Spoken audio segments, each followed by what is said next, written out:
Hello, love. Hello. Yeah, I'm liking the specs. I know, I was reading, Is that a new look for you? No, I have to use these to read the mirror, because it's about all I read. Can you see me properly? Yeah, I mean, I'm gonna How many fingers have I got up? You have, No, I wasn't being rude. No, I wasn't being rude either. This is my natural state of handness. I just do this. Would you like a nice drink? I can't. Why not? I don't drink anymore. I would love a nice drink. Oh, no, you're But not... I can't have one. Oh, you're not a... You're like an alcoholic. No, I was never an alcoholic, but I was a big drug addict. Oh. It's a really huge secret. Don't tell anyone, because it'll ruin my image. I didn't know this about you. I suppose I better not tempt you. We'll be all shooting up by the end of the night.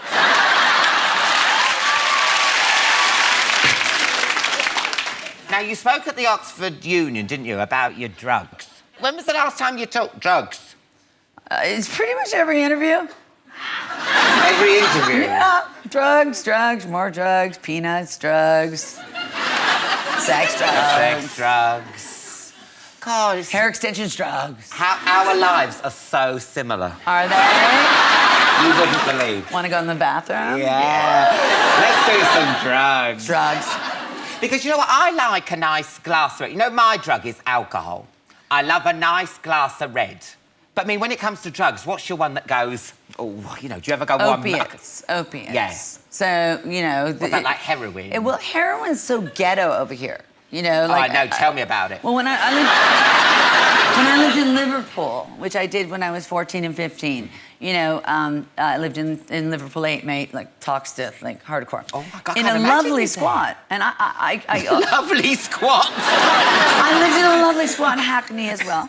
The rats were so polite. Morning. Cup of tea.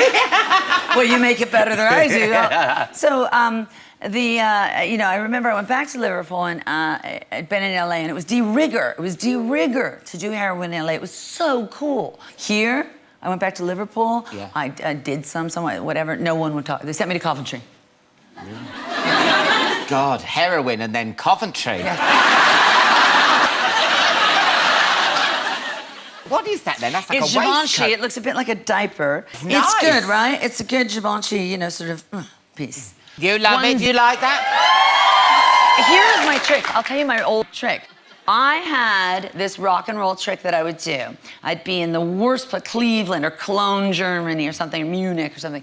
And what I would do is I wanted drugs, because I used to do drugs. Yeah. I don't do them anymore.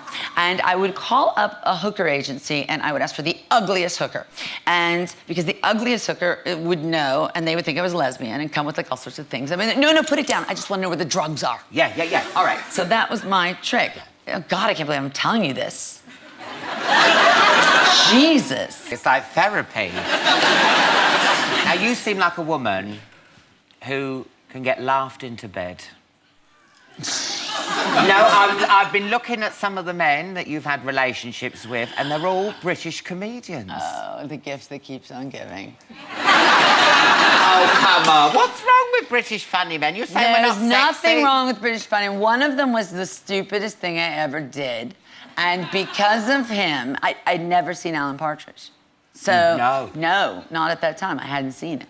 So Steve Coogan. Yeah, Steve the Coogan. Coog. Yeah. We call him the Coog. The Coog, yeah. The Coog. So the Coog apparently had something about me long before I met him. And but I'd only seen him in 24-hour Party People. And I used to know Tony Wilson. So I think I had a little daddy crush thing that he had played Tony Wilson. But he was very, very well-spoken, very nice. Didn't know he was a super freak. No. Didn't know that. Did he go, aha? And he go... Do you know how many times a day my band do back of the net to me? Oh, sorry. No. So what happened then? So he was a super freak. So he's a super freak, as it turns out. But, you know, it was the last stand of me doing drugs. And it was like 2-3 weeks. And at one point, Billy Bob Thornton comes to the pool while I'm in the middle of this, like, crazy, weird 3 weeks with him. And he pulls me by the hair and he's like, "Shit," and he does stop. I can't explain. That's private. But he talked into my ear and he said, get out of whatever you're in, basically, is what he said. I thought it was a harmless, wah! thing, you know, that was now over. And then I called my friend, and these tabloids are kind of ruthless. Your tabloids are pretty bad. I know, I can imagine. And they taped the call with my friend and published, and they knew I didn't have a lawyer, and they published it, the whole gory, dear. all of it. Oh.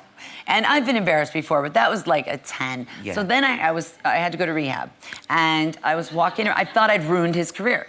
I didn't know he'd had this whole history. I hadn't read everything. So I was walking around rehab going, God, I've ruined a man's career. I've ruined it. I've ruined it. Without knowing, I'd actually made him really cool. Yeah, oh, yeah.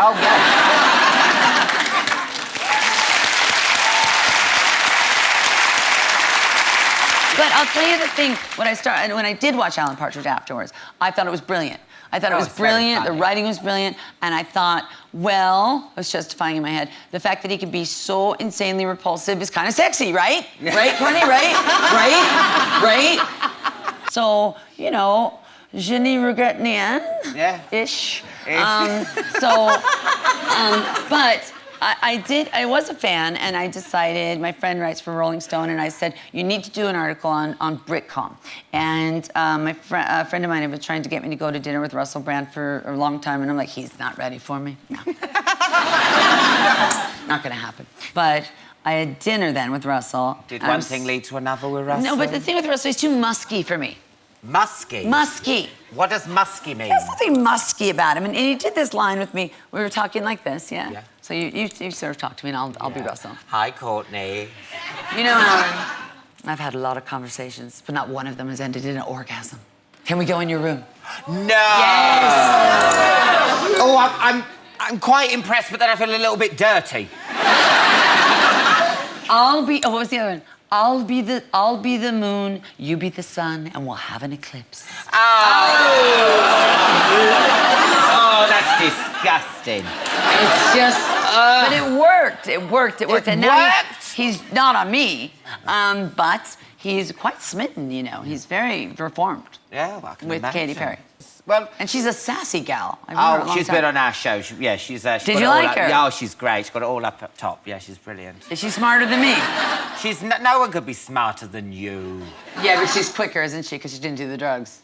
Yeah, maybe it has slowed you down a little bit, love. Not too much. No, in a good way. What? No. It's been an absolute. Do you have a line? Oh, I love you. Thank you love you so too. much for Thanks coming for on. having me. Thank you, you've been brilliant. Thank you. Good luck with whole reforming, yeah? Thank you. It's great.